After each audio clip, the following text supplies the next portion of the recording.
Saudações de paz e bem a todos. Continuando aí a leitura do Evangelho, hoje nós vamos ler o resumo da doutrina de Sócrates e Platão. Vai ser mais uma leitura mesmo, porque isso aqui é histórico. Se tiver algo que nós possamos comentar, comentaremos. Só que lembrem, a nossa ideia é ter todo o Evangelho em vídeo, né? O homem é uma alma encarnada. Olha o que Sócrates pensava, hein? Há quantos anos é isso? Eu nem tenho ideia de quantos anos é isso. Desculpe pela minha ignorância, mas eu realmente não sei quando que ele veio, né? Mas olha o tempo que já tem uma pessoa encarnada que já tem isso, né? O homem é uma alma encarnada, ou seja, é um espírito que está tendo uma nova oportunidade de existência. E o povo achando que o espiritismo é recente, é uma religião nova. Antes de sua encarnação, ela existia junto aos modelos primordiais, as ideias do verdadeiro, do bem e do belo. Separou-se delas ao encarnar-se, e lembrando seu passado, sente-se mais ou menos atormentada pelo desejo de a elas voltar. Não parece ser um espírito que estava no mundo espiritual, reencarnou e tem a melancolia de não saber o que te aguarda, de saber e não saber o que te aguarda, e parece que ele quer voltar para um local onde ele nem sabe onde é. Não parece que é isso, não? Parece.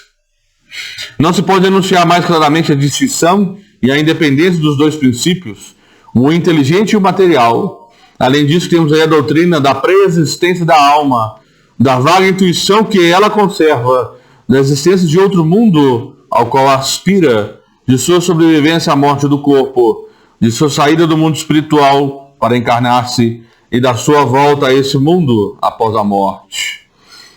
Enfim, o germe da doutrina dos anjos decaídos. Anjo não decai, não. Um espírito que se torna puro, ele é puro, né?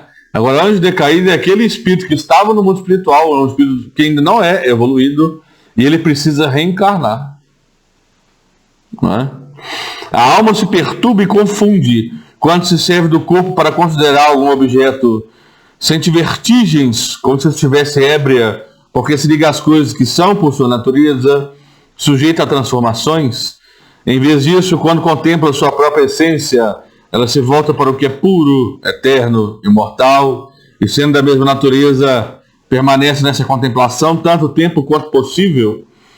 Cessa então as suas perturbações, e esse estado da alma é o que chamamos de sabedoria.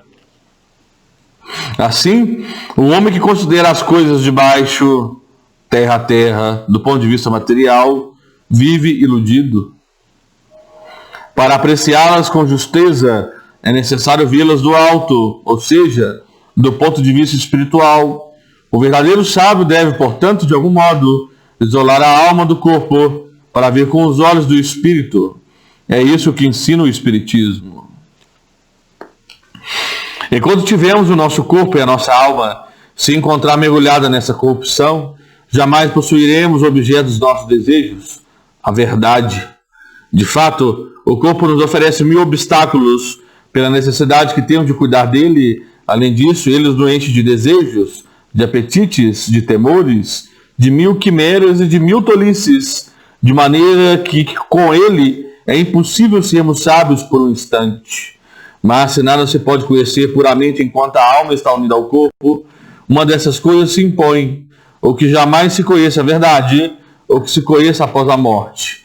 Livres da loucura do corpo, então conversaremos. É de esperar-se com homens igualmente livres e conhecermos por nós mesmos a essência das coisas.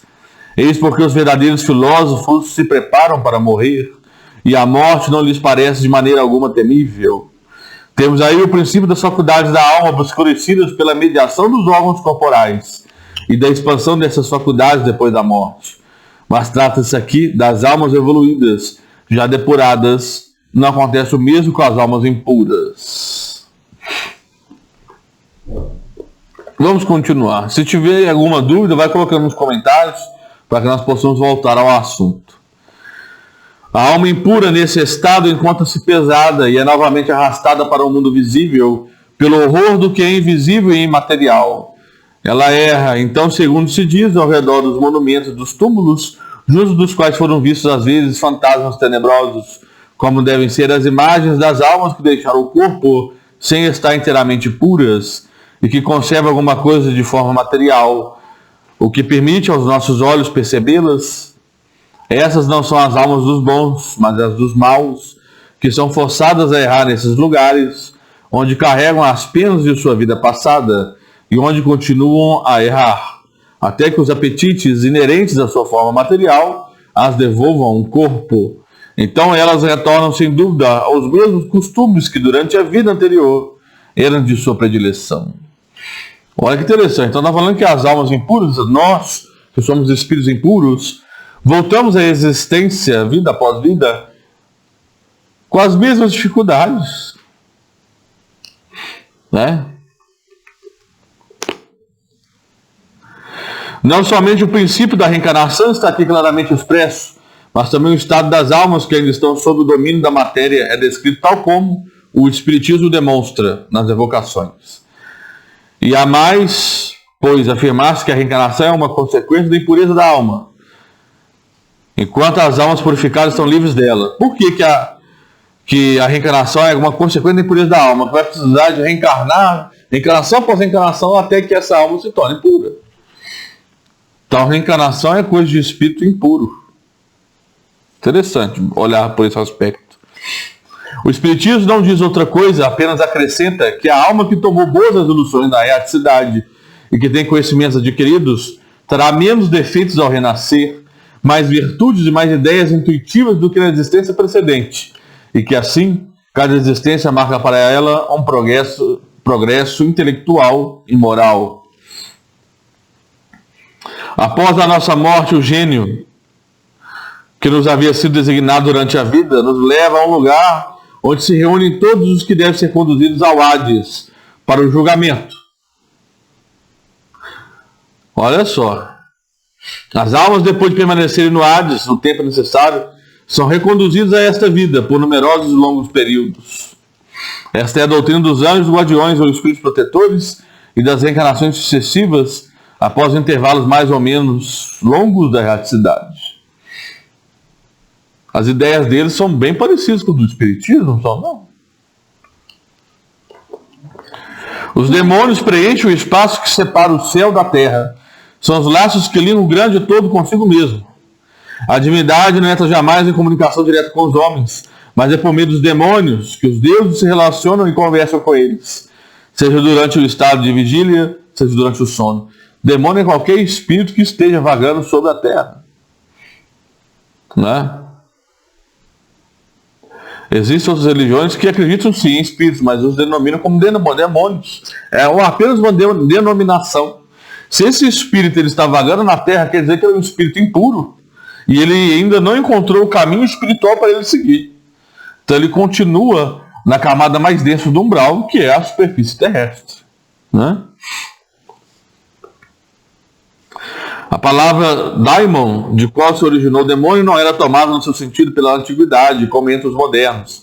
Não se aplicava essa palavra exclusivamente aos seres malfazejos, mas aos espíritos em geral, entre os quais se distinguem os espíritos menos elevados ou demônios propriamente ditos, que se comunicavam diretamente com os homens.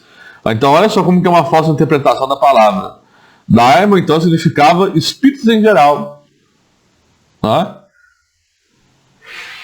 O Espiritismo ensina também que os espíritos povoam o espaço, que Deus não se comunica com os homens senão por intermédio dos espíritos puros. Alguém achava que Deus poderia aparecer e se mostrar para você, em pessoal? Não, ele vai usar um espírito puro para fazer essa intermediação, né?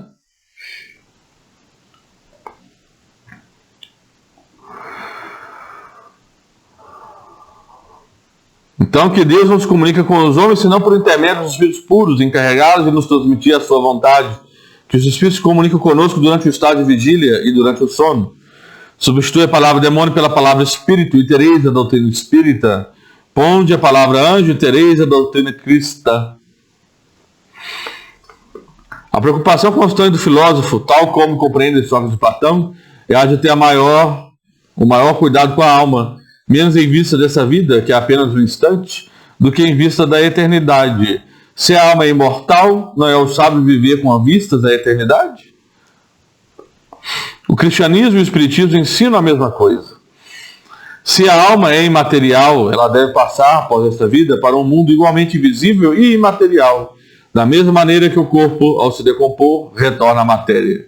Importa somente distinguir bem a alma pura, verdadeiramente material, que se nutre como Deus, da ciência de pensamentos, da alma mais ou menos manchada de impurezas materiais, que a impede de elevar-se ao divino, retendo-a nos lugares da sua passagem pela terra. Sócrates e Platão, como se vê, compreendiam perfeitamente os diferentes graus de desmaterialização da alma. Eles insistem sobre as diferenças de situação que resultam para ela de sua maior ou menor pureza. Isso que eles diziam por intuição. O Espiritismo prova pelos numerosos exemplos que nos põe diante dos olhos. Se a morte fosse a dissolução total do homem, isso seria de grande vantagem para os maus. Teve uma vida inteira na maldade, então ele morreu, acabou. Ele não vai ter que pagar nada pelo que ele fez. Não seria bom demais para quem é mau? Né? Que após a morte estariam livres, né? Ao mesmo tempo de seus corpos, de suas almas e de seus vícios. Aquele que adornou sua alma, não com efeitos estranhos, mas com os que lhe são próprios, ele somente poderá esperar com tranquilidade a hora de sua partida para o outro mundo. Em outros termos, quer dizer que o materialismo que proclama o nada após a morte seria a negação de toda a responsabilidade moral ulterior e, por conseguinte, um estímulo ao mal, que o malvado tem tudo a ganhar com o nada, que o homem se livrou dos seus vícios e se enriqueceu de virtudes, é o único que pode esperar tranquilamente o despertar na outra vida. O Espiritismo nos mostra, pelos exemplos que diariamente nos põe ante os olhos, quanto é penosa para o malvado a passagem de uma para a outra vida, a entrada na vida futura. Porque nós sabemos que nós levamos aquilo que nós fazemos. Se nós praticamos a maldade, uma consciência cheia de maldade estará nos esperando no plano espiritual. E nós vamos ter que pagar pelas nossas ações. O corpo conserva os vestígios bem marcados dos cuidados que se teve com ele ou dos acidentes que sofreu. Acontece o mesmo com a alma. Quando ela se despoja do corpo, conserva os traços evidentes de seu caráter, de seus sentimentos e as marcas que cada um dos seus atos lhe deixou. Assim, a maior desgraça que pode acontecer a um homem é de ir para um outro mundo com uma alma carregada de culpas. Tu vês, Calícles, que nem tu, nem Paulos, nem Gorgias poderias provar que se deve conseguir outra vida que nos seja mais útil quando formos para lá. De tantas opiniões, a única que permanece inabalável é a de que mais vale sofrer que cometer uma injustiça e que antes de tudo devemos aplicar-nos a não aparecer, mas a ser um homem de bem. Conversações de Sócrates com os discípulos na prisão. Então vale mais você sofrer do que ferir. Ele está certo, gente, visto a espiritualidade? Aquele que sofre, ele desencarna, mas ele não leva consigo uma mancha. Aquele que mata, quando ele desencarnar, ele vai ter que pagar o que ele fez.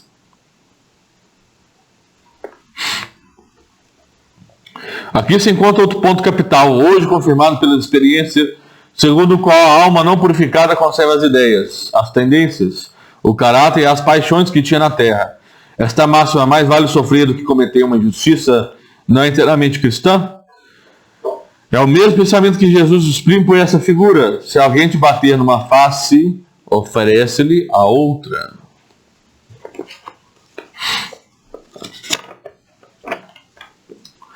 De duas uma, ou a morte é a destruição absoluta, ou é a passagem de uma alma para outro lugar.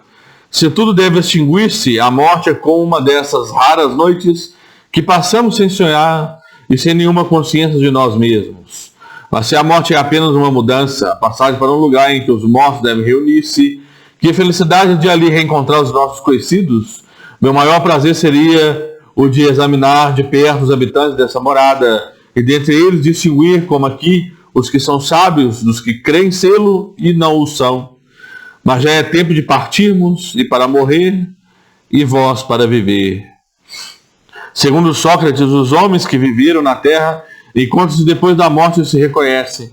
O Espiritismo nos mostra, continuando suas relações, de tal maneira que a morte não é uma interrupção, nem uma cessação da vida, mas uma transformação sem solução de continuidade. Sócrates e Platão, se tivessem conhecido os ensinamentos que o Cristo daria 500 anos mais tarde, então aí já fala quando veio Sócrates, né? 500 anos antes de Cristo.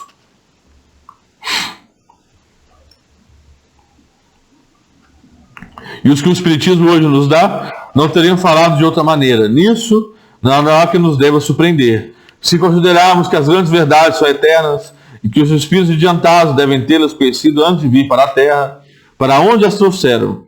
Se considerarmos ainda que Sócrates, Platão e os grandes filósofos do seu tempo podiam estar mais tarde entre aqueles que secundaram Cristo na sua divina missão, sendo escolhidos precisamente porque estavam mais aptos do que outros a compreender os seus sublimes ensinos, e que a eles podem, por fim, participar hoje da do grande pleide de espíritos encarregados de vir ensinar aos homens as mesmas verdades. Não se deve nunca retribuir a injustiça com a injustiça, nem fazer o mal a ninguém, qualquer que seja o mal que nos tenham feito. Poucas pessoas, entretanto, admitem esse princípio, e as que não concordam com ele só podem desprezar-se umas das outras. Não é este o princípio da caridade que nos ensina a não retribuir o mal com o mal e perdoar aos inimigos? É pelos frutos que se conhece a árvore. É necessário qualificar cada ação segundo o que ela produz. Chamá-la má quando a sua consequência é má, e boa quando produz o bem. Esta máxima é pelos frutos que se conhece a árvore, enquanto textualmente repetida muitas vezes no Evangelho.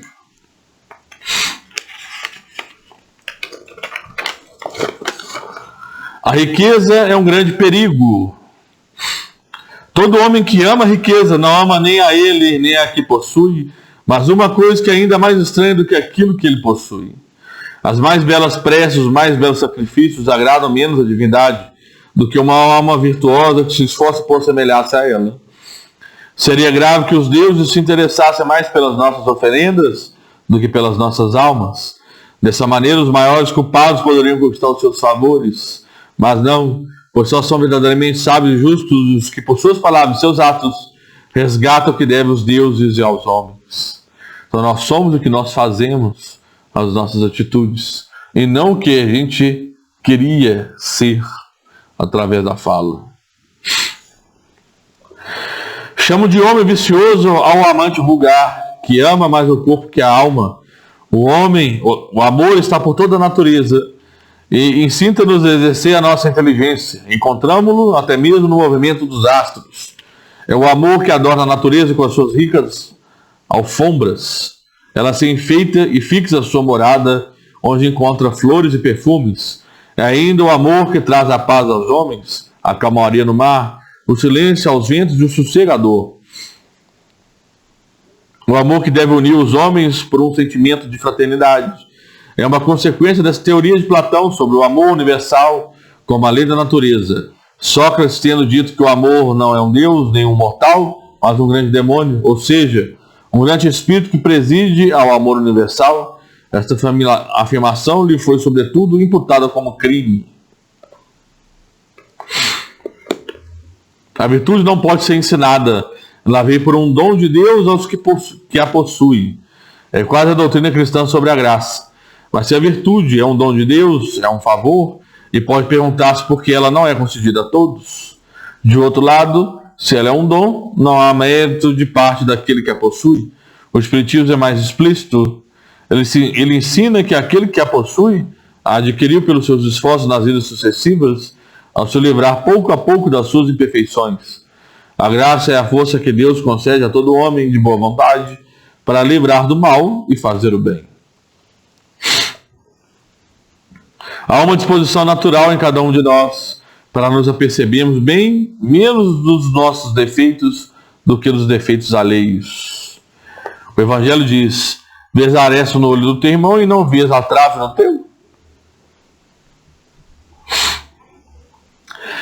Se os médicos fracassam na maior parte das doenças, é porque tratam do corpo sem a alma. E porque se o todo não se encontra em bom estado, é impossível que a parte esteja bem. O Espiritismo oferece a chave das relações entre a alma e o corpo, e prova que existe incessante reação de um sobre o outro. Ele abre assim novo caminho à ciência, mostrando-lhe a verdadeira causa de certas afecções, dá-lhe o meio de combatê-las. Quando ela levar em conta a ação do elemento espiritual na economia orgânica, fracassará menos. Todos os homens, desde a infância, fazem mais mal do que bem. Essas palavras de Sócrates tocam a grave questão da predominância do mal sobre a terra. Questão insolúvel sem o conhecimento da pluralidade dos mundos e do destino da terra, onde se encontra apenas uma pequena fração da humanidade. Só o Espiritismo lhe dá a solução, que é desenvolvida logo adiante, nos capítulos 2, 3 e 5. A sabedoria está em não pensares que sabes aquilo que não sabes. Isso vai endereçado àqueles que criticam as coisas de que frequentemente nada sabem. Platão completa esse pensamento de Sócrates ao dizer: tentemos primeiro torná-los, se possível, mais honestos nas palavras. Se não conseguirmos, não nos ocupemos mais deles, e não busquemos mais do que a verdade. Tratemos de nos instruir, mas não nos aborreçamos. É assim que se devem agir os espíritas com relação aos seus contraditores de boa ou má fé. Se Platão revivesse hoje, encontraria as coisas mais ou menos como no seu tempo, e poderia usar a mesma linguagem. Sócrates também encontraria quem zombasse da sua crença nos espíritos e o tratasse de louco, assim como o seu discípulo Platão. Por haver professado esses princípios, Sócrates foi o primeiro ridicularizado, depois acusado de impiedade e condenado a beber a cicuta.